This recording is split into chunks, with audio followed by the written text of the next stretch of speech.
Bonjour à tous. Bienvenue au bulletin d'information à Top News. Au sommaire. Charlie Hebdo, la Syrie condamne vivement l'agression terroriste survenue mercredi à Paris. Charlie Hebdo, les deux suspects armés localisés dans le nord de la France. France, décès de la policière blessée dans la fusillade de jeudi matin au sud de Paris. Voici les détails. Une source officielle au ministère des Affaires étrangères syrienne a condamné vivement l'agression terroriste contre le journal satirique Charlie Hebdo mercredi à Paris qui a fait 12 morts et 11 blessés. Selon cette source au ministère, cet acte terroriste démontre clairement le danger que représente le terroriste Tafirix qui compromet la stabilité et la sécurité dans tout le monde entier et confirme de nouveau le besoin des politiques sérieuses pour éradiquer ce phénomène. La Syrie appelle à corriger les politiques erronées et à s'engager à la lutte contre le terrorisme sous ses différentes formes suivant la légalité internationale. La Syrie a enfin présenté ses condoléances à la France, aux familles et aux collègues des victimes.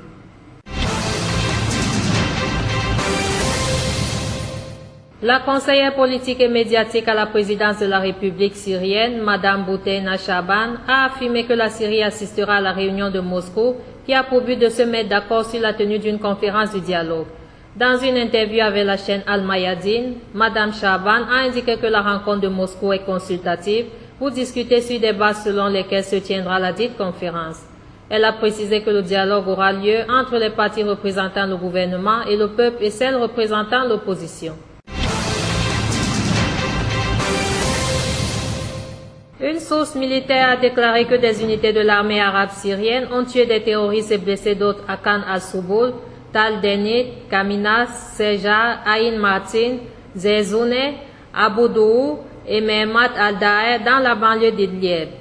Par ailleurs, le département de la circulation au ministère de l'Intérieur a déclaré à l'agence officielle Sana que la plupart des routes aux différents gouvernorats ont été réouvertes, sauf les routes Damas-Beyrouth et un certain nombre de routes dans la banlieue de Souaïda en raison de fortes chutes de neige.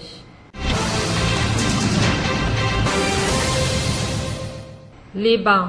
Plusieurs actes routiers libanais sont bloqués jeudi en raison de fortes chutes de neige. Les routes de Daï el-Baïda, Baskinta, Majdel Tarchiche et Zahle, Sanin Zahle, ainsi que les routes Laklou-Kartaba, Lefder Meshmesh, Jude Marbin Hermel et les routes de Hamoud, Medjresh, Chatoura, Haddad El-Jebel et Raya sont coupées à la circulation. Les routes qui mènent aux pistes de ski de Kafr Debian ainsi que la route qui mène au Sed sont également impraticables. Conformément aux prévisions météorologiques, le Liban s'est retrouvé depuis mardi au cœur de Zina, première grande tempête de la saison arrivée lundi soir avec son lot de pluie, de neige et de froid.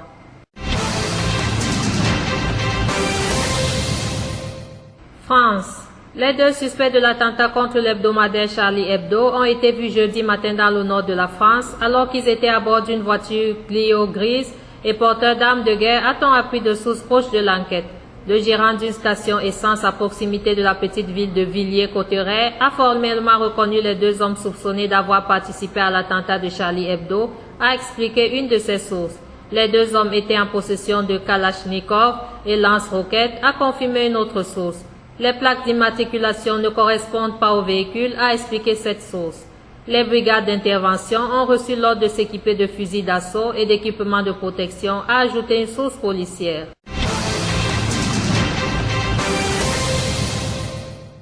Une traque effrénée était en cours jeudi en France pour arrêter ces deux hommes, deux frères dont un djihadiste connu. Ils sont suspectés d'être les auteurs de la sanglante attaque la veille à Paris contre le journal satirique Charlie Hebdo qui a fait 12 morts. Les deux suspects sont Chérif et Saïd Kouachi, 32 et 34 ans. Le premier est djihadiste connu des services antiterroristes français. Il a été condamné en 2008 à 3 ans de prison, dont 18 mois avec sursis, pour avoir participé à une filière d'envoi de combattants pour Al-Qaïda en Irak. La France a observé une minute de silence jeudi à 12 h en hommage aux victimes de l'attentat contre le journal Charlie Hebdo qui a fait 12 morts mercredi à Paris. Une journée de deuil national a été décrétée jeudi après cet attentat, le plus meurtrier sur le sol français depuis la guerre d'Algérie. L'Iran a dénoncé hier mercredi l'attaque contre le magazine satirique français Charlie Hebdo qui a fait 12 morts, estimant que tout acte terroriste contre des innocents est étranger à la pensée et aux enseignements de l'islam. Ces actes sont la continuité d'une vague de radicalisme et d'une violence physique et mentale sans précédent, qui se sont répandus dans le monde ces 10 dernières années, a déclaré la porte-parole de la diplomatie iranienne Marzieh Afkar, citée par l'agence officielle IRNA et par l'AFP. Mais elle a souligné que ces actes étaient aussi provoqués par les mauvaises politiques et les deux poids deux mesures face à la violence et à l'extrémisme.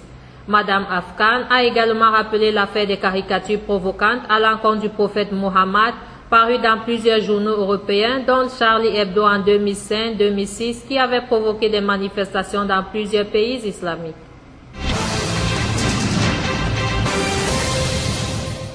Le président russe Vladimir Poutine a exprimé ses condoléances à son homologue français François Hollande suite à l'attentat terroriste perpétré contre les locaux de Charlie Hebdo à Paris et s'est déclaré prêt à poursuivre la coopération dans le domaine de la lutte antiterroriste, a annoncé mercredi le service de presse du Kremlin dans un communiqué.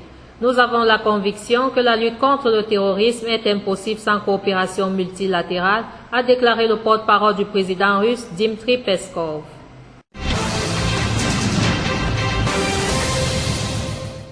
Enfin, la policière française blessée jeudi dans une fusillade à Montrouge, à la périphérie sud de Paris, est décédée dans la matinée et une autre personne blessée. Un employé municipal se trouve dans un état jugé sérieux, a-t-on appris de sources policières.